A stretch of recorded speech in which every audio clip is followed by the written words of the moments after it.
बहुत बहुत समय पहले असुरराज बलि तीनों लोकों के स्वामी बन चुके थे।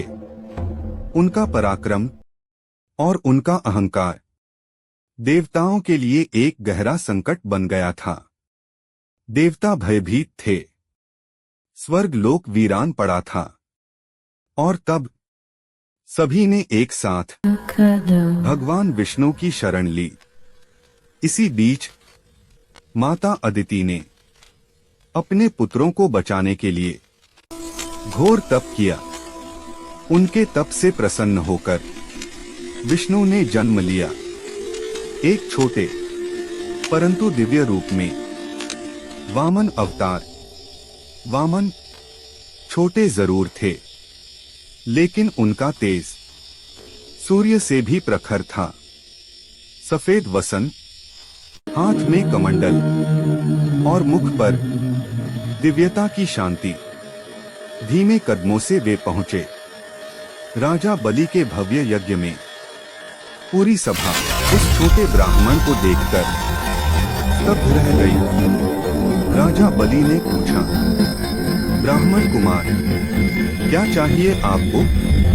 वामन ने शांत और गंभीर स्वर में कहा, राजन, मुझे केवल 3 पग भूमि चाहिए।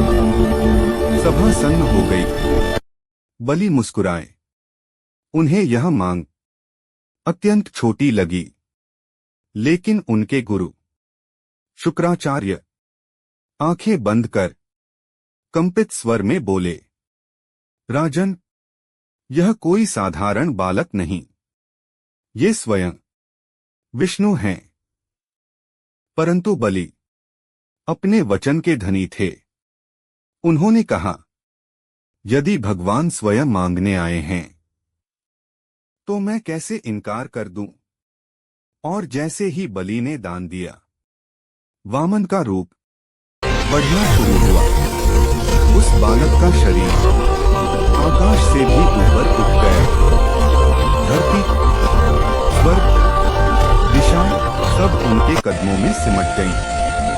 पहला पग पृथ्वी पर पड़ा और पूरी पृथ्वी समा गई। दूसरा पग आकाश पर पड़ा और स्वर्ग लोक भर गया। अब तीसरे पग के लिए कुछ शेष नहीं था। वामन की गूंजती आवाज ने पूछा, राजन, तीसरा पग कहाँ रखूं?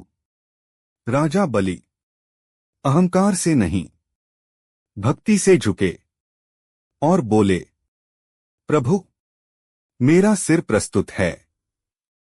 तीसरा पग यहीं रख दीजिए।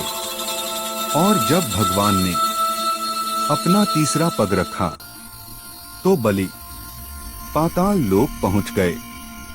लेकिन विष्णु ने प्रसन्न होकर उन्हें वहीं का राजा बना दिया।